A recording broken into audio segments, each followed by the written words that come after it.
Furious world leaders abandon Trump after his surrender. Let me tell you something.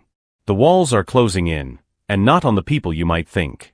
Right now, as we speak, world leaders from Budapest to London to Paris to Riyadh are looking at Donald Trump and doing something they haven't done loudly enough until this very moment. They're calling his bluff. Every single one of them. And the dominoes? They are falling fast. We're talking about Hungary on the eve of a historic election that could rip one of Trump's last European puppets right out of his grip. We're talking about Zelensky, Ukraine's president, publicly, surgically dismantling Trump's Russia narrative in real time. We're talking about Keir Starmer of the United Kingdom standing up and saying, flat out, I don't care if Trump is furious with me. I represent Britain. And we're talking about the Middle East, where Trump declared victory, where he said he made a deal, where he is standing there right now with confetti in his hair, and the Strait of Hormuz is still closed. Still closed. So let's get into all of it. Because there is a lot happening right now, and every single thread connects back to one central truth that more and more people, more and more leaders, are now saying out loud: Donald Trump is weak. And the world has figured it out. Part 1. The walls are closing in. Hungary and the collapse of Trump's European grip. Let's start in Hungary. Because this is a story that should be front-page news everywhere, and it is not getting nearly enough attention.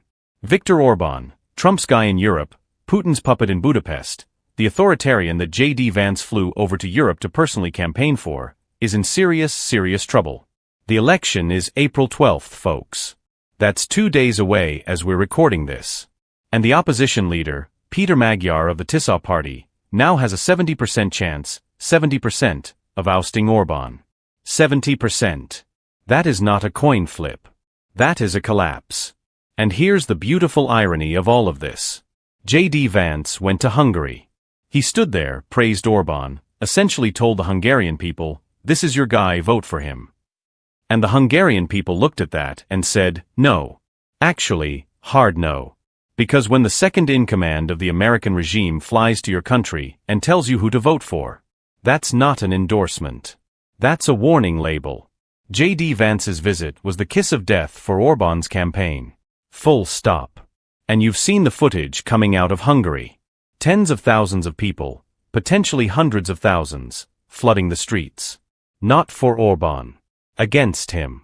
Standing in solidarity with the European Union. Standing with Ukraine. Waving flags and making clear that they are not interested in being a satellite state for Trump and Putin's little geopolitical project. This is what happens when authoritarians overreach. This is what happens when the people get fed up. And Hungary could be the first domino, the first signal that Trump's grip on Europe, the grip he's been trying to build through Orbán, through flattery, through undermining NATO, is not as strong as he thinks. Not even close. Part 2. The mirror Zelensky held up. Ukraine, Russia, and the sanctions scheme. Now let's talk about Zelensky.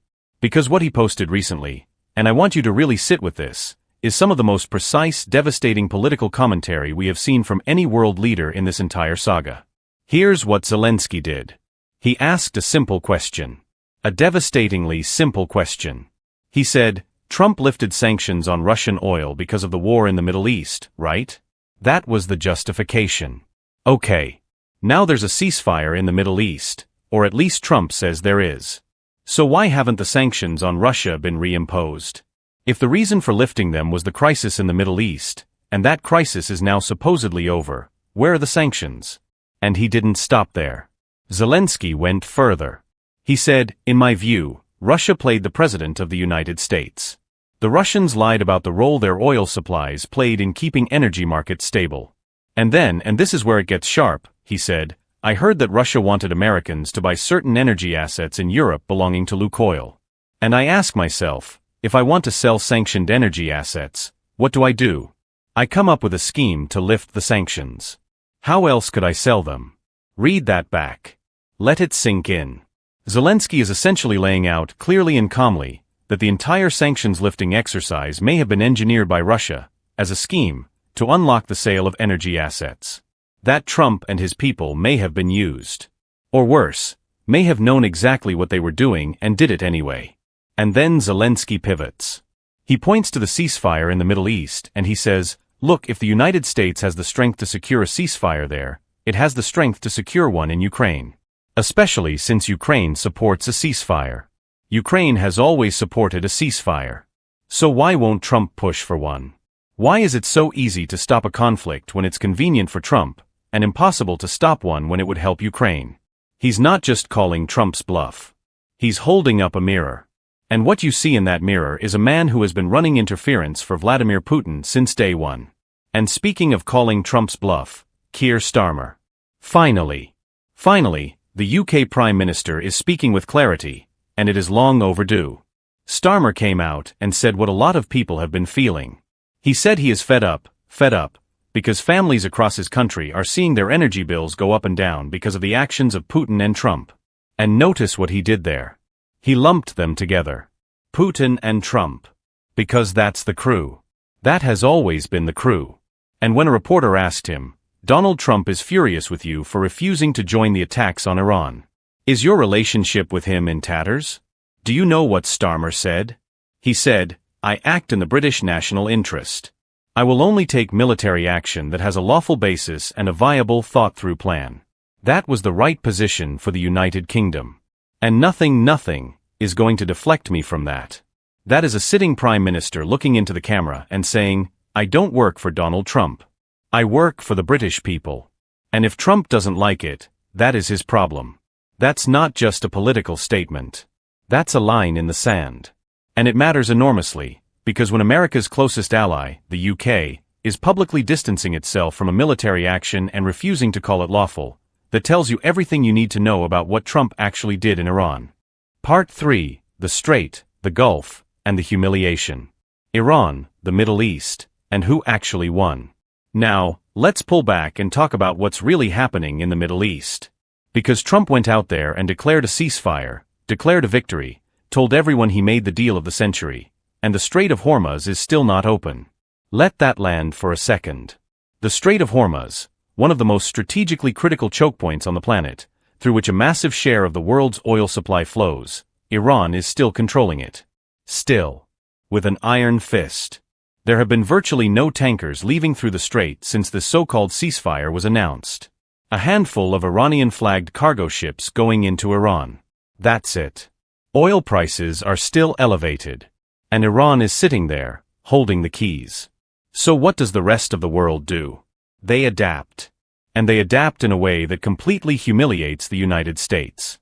South Korea, for example, is sending a special envoy to Iran for bilateral negotiations. Why? Because South Korean ships need to get through the Strait of Hormuz. They need crude oil. And if America can't, or won't, guarantee that passage, South Korea will deal with Iran directly. Ship by ship. And what does that mean in practice? It means South Korea ends up removing sanctions on Iran. Unfreezing Iranian assets. Paying Iran for the privilege of access. And once South Korea does it, others follow. That's how it works. That's the domino effect. And the United States, the country that just supposedly won this confrontation, ends up being bypassed entirely. Its presence in the Gulf doesn't project strength anymore. It projects humiliation. One analyst put it perfectly: if the Americans resume the war, whatever energy infrastructure is left gets destroyed, and even then they don't win in 20 years. And if they accept the current situation, there's little to no point in them remaining in the Gulf. Checkmate.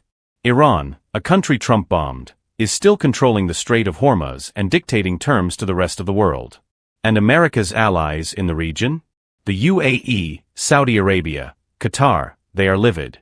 The UAE is publicly saying it does not and will never accept Iran imposing conditions on freedom of navigation. Saudi Arabia is furious. And here's the part that stings the most: all of these Gulf states did their deals with Trump. Qatar bought him a jet. UAE put money into his crypto ventures. Trump hotels, Trump branding, Trump this and Trump that, all across the Gulf. The pay-to-play arrangements were made.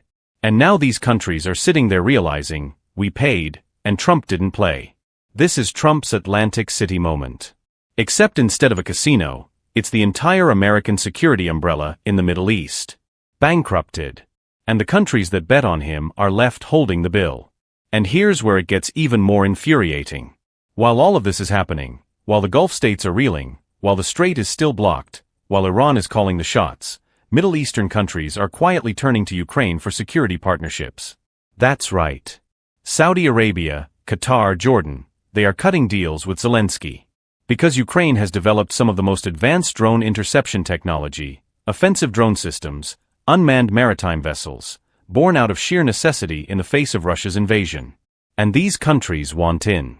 They need protection from Iran's shahids, from the kind of drone warfare that Ukraine has been dealing with and surviving for years. And Trump's team is furious about it. Marco Rubio is furious. The regime is openly angry that Gulf states are going to Kiev for their security needs. Because the whole game plan was to isolate Zelensky, to starve Ukraine of support, to make Zelensky weak and vulnerable while propping up Putin. And these countries just went around them. They bypassed Washington and went straight to Kiev. Ask yourself, who benefits from all of this? Who benefits from Trump weakening NATO, undermining Ukraine, lifting sanctions on Russia, clearing a path for Iranian energy assets to be sold, and now watching as the Middle East realigns around a new order? One name. One name keeps coming up, over and over again. Vladimir Putin. Every single move, every single decision, the largest beneficiary has been Vladimir Putin. And Zelensky said it directly: Russia played the President of the United States. Part 4. The cost at home, China watching, and the full picture.